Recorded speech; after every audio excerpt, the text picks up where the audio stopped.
Sinimulan na ng Mass Transit Railway Hong Kong ang independent audit na naglalayong alamin ang mga kinakailangan sa pagmamantine at operasyon ng Metro Rail Transit o MRT. Ito ang balita ni Mon Hocson.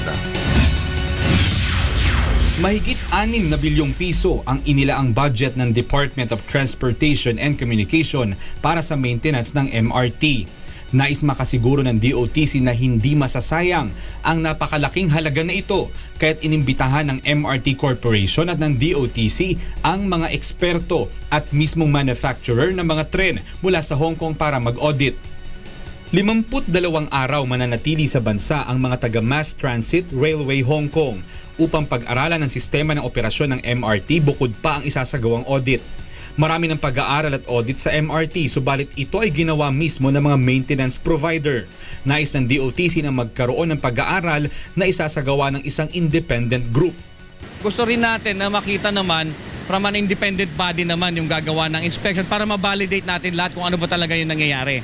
So with a validation like this, ma-map out natin kung ano dapat natin gawin para sa ikabubuti or para ma-improve natin yung efficiency natin at saka yung safety ng ating system. Nais makatiyak ng Department of Transportation and Communication na hindi magiging bias o may kinikilingan ang ulat. Lalo na at napakalaking halaga ang nakalaan para sa maintenance ng mga bagon at mga tren ng MRT. Sinabi kahapon ni MRT OIC General Manager Honorico Chaneco na hindi siya nasiyahan sa performance ng maintenance provider na Global APT. Gate naman ng Global APT na hindi sila nagkulang sa pagtupad sa kanilang mga obligasyon sa maintenance ng MRT. Ngunit lubha na talagang matanda ang mga tren at kailangan ng palitan. The MRT is 15 years old, no? So the train itself, aged na siya. So what you expect na ang magme-maintain yung 15 years old na train na.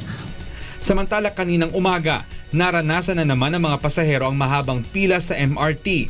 Umabot na hanggang sa footbridge ng SM North ang pila ng mga pasahero.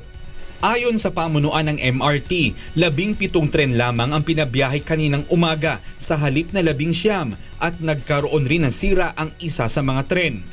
Nakasagabal din sa operasyon ang pagbabaha sa Riles malapit sa istasyon ng Buendia at Ayala sa Makati, kung kaya't hanggang Shaw Boulevard Station lamang ang operasyon kaninang hapon.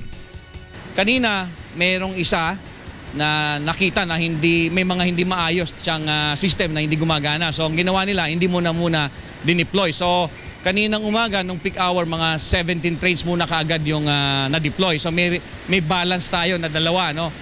Samantala, tiniyak naman ng pamahalaan na hinahanapan na nila ng solusyon ang mga problema ng mass transport sa bansa.